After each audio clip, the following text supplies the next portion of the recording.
to a Wink News Call for Action investigation. One of you called us when a 13-year-old girl was found alone at the public library in downtown Fort Myers. The child was supposed to be in the state's care at the time. Wink News Call for Action reporter Lindsay Sablon took that call and has the story.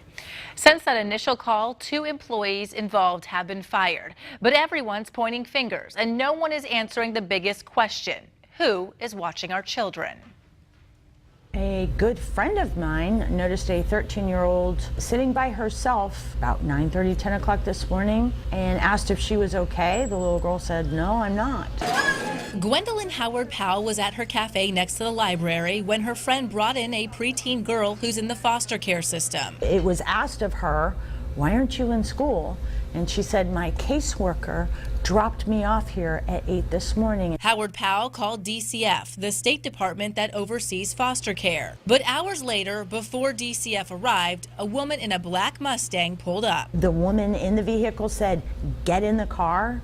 And when we saw that, we were like, "Wait a minute, we don't know who you are." The woman refused to show her badge, but we later discovered her name's Jacinta Brunson, a family support worker that helps case managers look after children. Her attitude was disturbing. So disturbing, Howard Powell called police. Then 2 DCF workers with badges showed up to take the girl. And then, after our cameras were off, yet another staff member came to get the girl. It appeared no one knew who was really supposed to take the child. Do you think the system's failing our children? Oh, absolutely. Everybody knows that.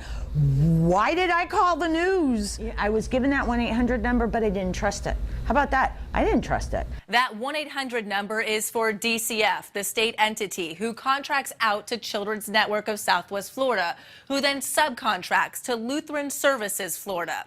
Lutheran Services called their employees' actions inappropriate. These 2 called the women's actions unacceptable.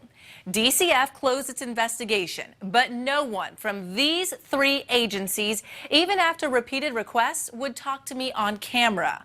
The only person who would, Regina Jeffrey, the girl's case manager who was fired. I didn't know she was alone. I did not know that. Jeffrey says the girl refused to go to school that day. Per protocol, she took her to the library and claims she left her with Jacinta Brunson, the woman in the black Mustang.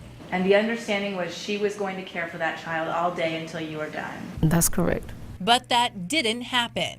And basically, I got fired because I was trying to do my job. I left the child with another worker who was supposed to supervise her until further notice, and I was the one terminated. Brunson wasn't fired, but her supervisor was. The agencies they work for told me there was a communication breakdown between staff, and the primary responsibility of the child rests with the case manager. I'm brokenhearted that I don't know where she is tonight. I'm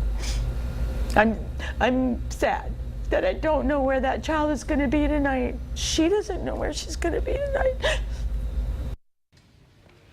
I called the woman in the Mustang, Jacinta Brunson. She told me no comment, and I couldn't reach her supervisor, who was fired for a comment.